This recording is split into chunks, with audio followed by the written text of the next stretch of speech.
సిద్దిపేట జిల్లా చిన్నకోడూరు మండలం మాచాపూర్ గ్రామంలోని మహాశివరాత్రి పర్వదినాన్ని పురస్కరించుకొని శివపార్వతుల కళ్యాణం అంగరంగ వైభవంగా నిర్వహించారు. ఈ సందర్భంగా నిర్వాహకులు రాజిరెడ్డి మాట్లాడుతూ ప్రతి సంవత్సరం స్వామివారి కళ్యాణం ఘనంగా నిర్వహిస్తున్నట్లు తెలిపారు.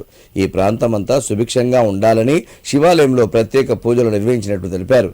కళ్యాణ అనంతరం భక్తులకు అన్నదాన ప్రసాద వితరణ చేసినట్లు చెప్పారు.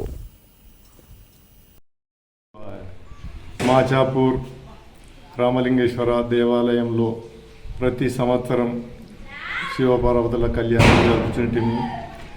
ప్రతి సంవత్సరం హోమ కార్యక్రమాలు మరియు ఇతర కార్యక్రమాలు.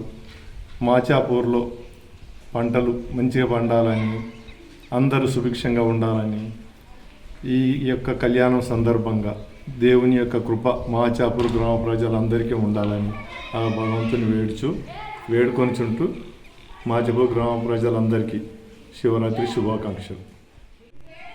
ఈ మహాశివరాత్రి సందర్భంలో మాచాపూర్లోని శ్రీ రామలింగేశ్వర దేవాలయంలో శివపార్వతుల కళ్యాణం సాయంత్రం జరపబడుతున్నది. కావున గ్రామ ప్రజలందరూ వచ్చి శివపార్వతుల కళ్యాణాన్ని వీక్షించి శివపార్వతుల కృపకు పాత్రులు కావాలని కోరుతున్నాం.